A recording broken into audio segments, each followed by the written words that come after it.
M'dzina la Atate ndi la Mwana ndi la Mzimu Woyera. Ndikulandireni pano pa Tiyankhuleni Ambuye lero loweruka pa 20 April 2024. Ndipo tikadali mu mlungu wachitatu wa nyengo ya Pasaka. Mawu oyamba a tsiku la lero akuchokera m'buku la Ntchito za Atumwi, Ntchito za Atumwi 9 ndime ya 31 kulekeza 42. Amene akutiwerengera mawu oyamba ndi mayi Joanna Maonga kuchokera ku St. Peter and Paul na Tenje Parish mu Archdiocese ya Lilongwe. Ndipo uthenga wathu wabwino ukuchokera m'buku la Yohane 6 ndime ya 60 kulekeza 69.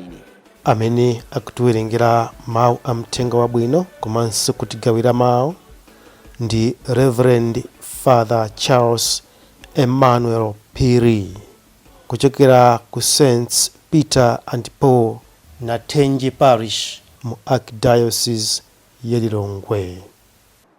Tiyeni tikhalire limodzi. Mawu oyamba. Mawu a m'buku la Ntchito za Atumwi. Pa nthawi yomweyo mpingo wa ku Yudeya konse, ku Galileya ndi ku Samariya kunali pa mtendere. Udakhazikika, ndipo anthu ochuluka adalowamo, chifukwa anthu ake ankayenda moopa Ambuye, ndipo Mzimu Woyera ankawalimbikitsa. Pamenepo Petro ankayendera anthu a Mulungu uku ndi uku. Adakafika kwa amene ankakhala ku Lida. Kumeneko adapezako munthu wina, dzina lake Eneya, amene anali atagona pa mphasa zaka zisanu ndi zitatu, ali wofa ziwalo. Tsono Petro adamuwuza kuti, Eneya, Yesu Khristu akukuchiritsa. Dzuka, yalula mphasa yako. Pomwepo iye adadzukadi. Anthu onse okhala ku Lida ndi ku Saloni atamuona adatembenukira kwa Ambuye. Ku Yopa kunali wophunzira wina wamkazi, dzina lake Tabita, pa Chigiriki amati Dorika. Iyeyu ankachita ntchito zabwino zambiri ndi kumathandiza osauka. Masiku amenewo mayiyo adadwala nkumwalira. Anthu adatsuka maliro nakagoneka mtembo mchipinda chapamwamba. Ku Yopa kunali kufupi ndi ku Lida. Choncho pamene ophunzira adamva kuti Petro ali ku Lida, adatuma anthu awiri kuti akamuwuze kuti, chonde mubwere kwathu kuno msanga. Tsono Petro adanyamuka napita nawo. Pamenepo iye adafika, adamperekeza ku chipinda chapamwamba chija. Akazi onse amasiye adangoti kwete m'mbali mwakemu, akungolira nkumamuonetsetsa malaya ndi zovala zina zimene Dorika ankasoka ali nawo pamodzi. Petro adawapempha onse kuti atuluke, ndipo adagwada pansi nkumapemphera. Kenaka adatembenukira mtembo uja nati, Tabita, dzuka. Apo Tabita adatsekula maso, ndipo pamene adaona Petro adakhala tsonga. Petro adamugwira dzanja namuyimiritsa, ndipo adayitana anthu a Mulungu ndi azimayi amasiye aja, napereka kwa iwo ali wamoyo. Anthu onse a ku Yopa adamva zimenezi, ndipo ambiri adakhulupirira Ambuye. Mawu a Ambuye. Tithokoze Mulungu. Ambuye akhale nanu. Mawu a Mthenga Wabwino monga adalembera Yohane. Pa nthawi yomweyo ophunzira ambiri a Yesu atamva zimenezi adati, mawu amenewa ngapatali, angathe kuwavomera ndani?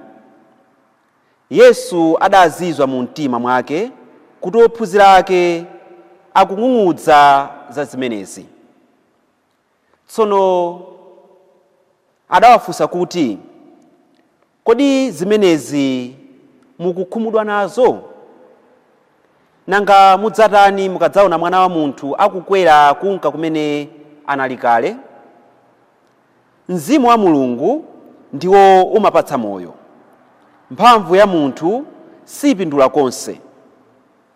Mawu amene ndalankhula nanu ndiwo amapatsa mzimu wa Mulungu ndiponso moyo. Koma pali ena mwa inu amene sakukhulupirira, pakuti Yesu adadziwiratu mpachiyambi pomwe amene sadzakhulupirira. Adamudziwiratunso amene anali kudzamupereka kwa adani ake. Tsono adati, n'chifukwa chake ndinakuwuzani kuti palibe munthu amene angabwere kwa ine ngati Atate sampatsa mphamvu zobwerera kwa ine. Kuchokera pamenepo ophunzira ambiri a Yesu adamusiya, osayenda na Yesu. Tsono Yesu adafunsa ophunzira 12 aja kuti, nanga inu, kodi inunso mukufuna kuchoka? Simoni Petro adati, Ambuye, nanga tingapitenso kwa yani? Muli nawo ndinu mawu opatsa moyo osatha. Ife ndiye tikukhulupirira ndipo tikudziwa kuti ndinu oyera uja ochokera kwa Mulungu. Mthenga wa Ambuye. Mawu oyamba alero akutiwuza kuti chifukwa anthu adamvetsa uthenga wabwino ndi kusintha makhalidwe awo monga Ambuye afunira, anthu ankaona ndi kumakopeka, ndipo adayamba kulowa mpingo ndi kumakula. Mu uthenga wathu wabwino tikuona kuti gulu limene lidapangitsa kuti mpingo ukule likusefedwa.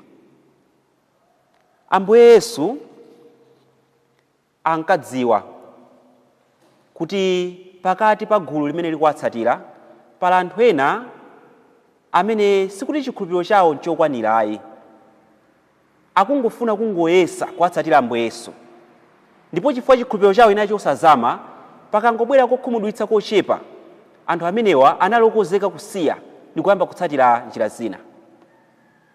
Ambuye Yesu amadziwa kuti ekhayo amene Mulungu wamusankha ndi kumpatsa chikhulupiriro, ndipo chikhulupiriro ncholimba, ameneyo ndi amene awatsatira Ambuye Yesu moona.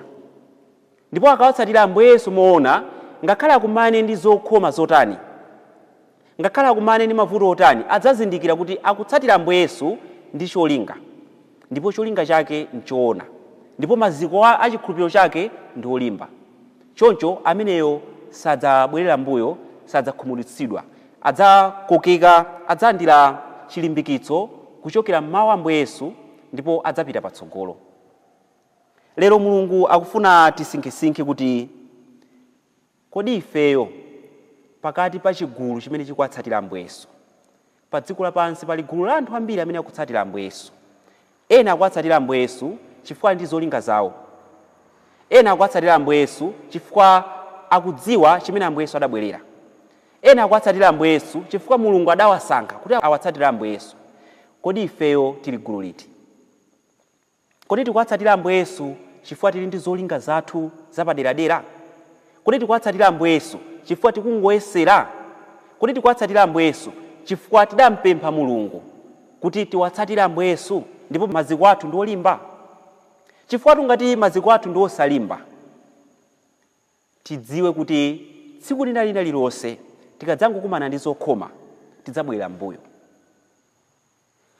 Mpingo ukadzangotipempha kuti tikufunako nthawi yanu yochuluka kuti mutumikire Mulungu, tikufunako chuma chanu kuti tithandizire mpingo, tikufunako maluso anu kuti mpingo pite patsogolo, tikadzazindikira kuti tikuyenera kupereka nsembe kuti tiwatsatire Ambuye Yesu, tidzabwerera mbuyo, sitidzakhala okonzeka. Lero tikuyenera kuzindikira kuti aliyense amene ali okonzeka kuwatsatira Ambuye Yesu, choyambirira awapemphe Ambuye Yesu kuti amusankhe kukhala mgulu lowatsatira. Ndipo tiwapemphenso Ambuye Yesu kuti Ambuye Yesu mulimbitse maziko anga, komanso mundidziwitse, mulimbitse cholinga changa kuti ndikutsatireni ndi cholinga chenicheni, kuti pamtendere ndikutsatireni, ndikakumana ndi mavuto ndisabwere mbuyo ndikutsatirenibe. Koma tikawatsatira Ambuye Yesu ndi zifukwa zathu ndi chikhulupiriro choperewera, tidzachita manyazi, tidzawatsatira mopanda phindu, chifukwa ngakhale tiwalondole koma pamapeto pa zonse tidzakhumudwa ndi kubwera mbuyo. Ndikuti nthawi yonse idzakhala timangowatsatira chabe. Tiyeni Mulungu atithandize tonse kuti pamene tikuwatsatira chikhulupiriro chathu chikhale cholimba. Iwowo atisankhe kukhala ophunzirawo, ndipo maziko athu akhale ogwirika kuti tikawatsatira Ambuye Yesu tisabwerere mbuyo, koma mapeto pake tonse tidzalandire chipulumutso. Amen.